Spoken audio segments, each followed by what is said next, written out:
Zo, dit was weer het koken met Ton. Je vraagt je af waarom ik hier door de bos wandel. Ik wandel niet door de Nederlandse bossen, maar door de Duitse bossen.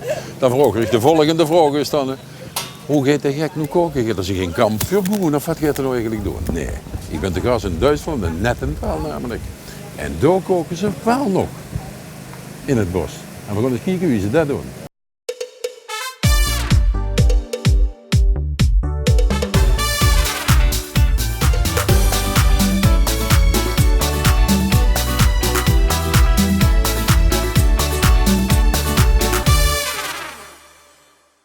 Zo, dan gaan we eens even kijken. We hebben jou allemaal kunnen spreken. Goedemorgen. Goedemorgen. Wer sind Sie bitte? Mein Name ist Carsten Kotz vom Deutschen Roten Kreuz in Nettetal und ich bin da eben der Zugführer. Und was ist heute zu tun? Heute ist Christi Himmelfahrt, da feiern wir den Vatertag und der Kreis Viersen, der hat hier eine Veranstaltung für Kinder, wo eben halt Spiele gespielt werden, wo eine Hüpfburg aufgebaut wird und wir machen hier heute die Verpflegung und geben eine Erbsensuppe aus. Und wie machen Sie das hier in Gebüsch? Wir haben Feldkochherde aus dem Katastrophenschutz her und in diesen Feldkochherden bereiten wir dann die Suppe zu. Dan gaan we maar even koken, niet? Ja, het is eigenlijk heel eenvoudig. Wat er allemaal zag, zal ik heel snel vertalen. Hij is dus de baas van het Rode Kruis hier in Duitsland. En eigenlijk is hier in Duitsland Vaderdag vandaag. Ze doen heel veel ook voor de kinderen organiseren. Maar even bij hebben ze even van de velkeuken ergens van geleend. En dan gaan ze erwtensoepen maken.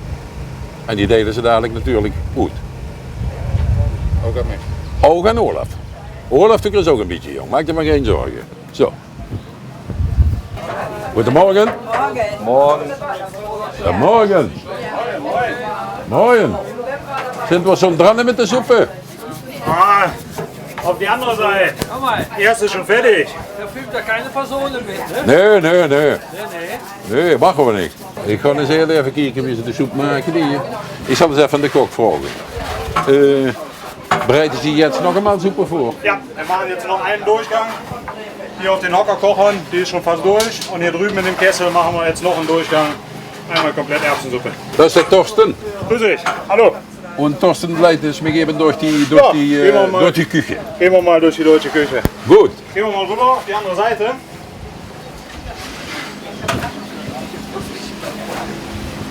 So sieht es bei uns aus, wenn wir den ersten Durchgang gekocht haben, wenn wir abfüllen. Da werden wir jetzt gleich nochmal in den 2 Kesseln den nächsten Durchgang machen, dass wir auf unsere 1000 Portionen Erbsensuppe kommen für heute. 1000 Portionen. 1000 Portionen machen wir heute. Oh, das ist eine riesige Portion an Material. Richtig, genau.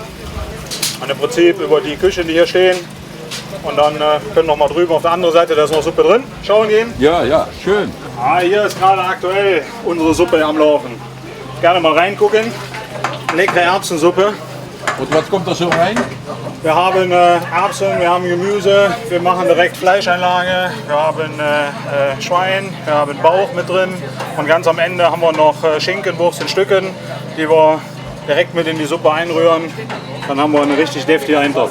Hoe gaat het komen? In ieder geval zitten er erwten in, er zitten natuurlijk groenten bij, er komt spek in en nog meer van het werk. Zo werd de erwtensoep eigenlijk gemaakt. Nou, dus niet veel langer, dat is wat Veer ook doen, alleen hier zit er natuurlijk een Duitse werkzaam aan. Nou, je ziet hier een gedeelte van de 1000 porties die er gemaakt werden vandaag. Nou, het ziet er lekker uit, jongens, en het ruikt hier. Möchtest du es probieren? Ja, ich mach mal. Nee, kriegst du von mir eine saubere Löffel. Und dann kannst du mal probieren. Hey, jongens. Egal. Jongens. Hey, da geht er her, hè. Olaf, da ist es, jong. Gut gemacht, mein Freund. Schön, danke. Super. Ist die Suppe zu Hause vorbereitet worden oder ist die ganz hier? Wir haben komplett hier mit frischer Ware angefangen. Erbsen aufsetzen, Fleisch, Zwiebeln, Gemüse, alles einkochen und dann alles hier gemacht, frische Ware, nichts tiefgefrorenes, sondern alles hier frisch an der Stelle angefangen. Und du, wie spät hast du angefangen? Wir haben heute Morgen um 6 Uhr angefangen. Kijk eens aan, vanaf 6 uur zijn ze al bezig met heel fris materiaal. Dus hebben eerst erwtjes opgezet, de ooien gebakken en gang zo maar door. Hop, het vleesje erbij.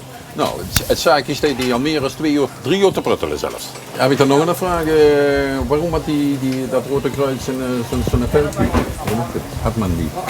Das Rote Kreuz arbeitet mit dem Katastrophenschutz mit und wenn wir halt Evakuierungen etc., also viele Personen, die auf einer Stelle verpflegt werden müssen, in Turnhallen etc., dann arbeiten wir mit der Feldküche.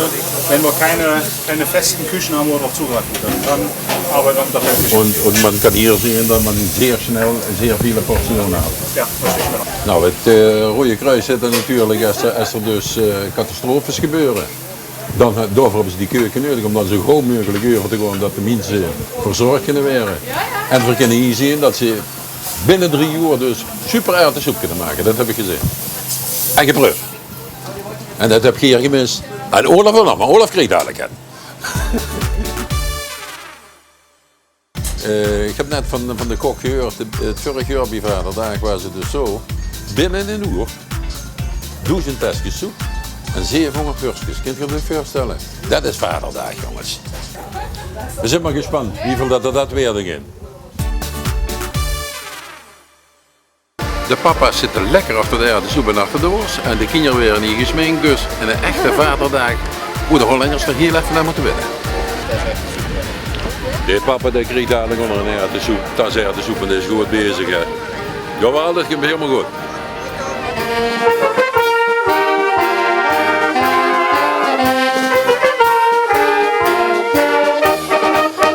So, jetzt stehen wir hier für die sehr gute Kapelle hier von Nettetal, denke ich. Ja, das ist die Kreisfeuerwehrkapelle. Die spielen hier an dem Vatertag immer ein Ständchen und das ist so für die gute Laune. Und, Wie geht eigentlich so ein Vatertag ab hier in Deutschland? In Deutschland ist das so, Vatertag, da fahren die Väter mit den Kindern dann immer mit dem Fahrrad spazieren oder gehen halt im Wald wandern. Und wenn die dann von diesen Wanderungen oder von den Fahrradfahrten zurückkommen, treffen die sich hier auf dem Platz. Dann können die Väter noch ein Bierchen trinken, die Kinder können so ein bisschen spielen, die haben hier Unterhaltung. Een echte Vatertag? Een richtiger Vatertag. Kijk. Daar kun je nog wat van leren. Als je het niet goed gevolgd hebt, gaan eerst de vaders met de kinderen fijn door de bossen wandelen. Daarna komen ze hier terug. Een stukje muziek erbij, de kinderen kunnen hier fijn spelen. De papa drinkt zich een glaasje bier en neemt zich een tegenkeer de soep.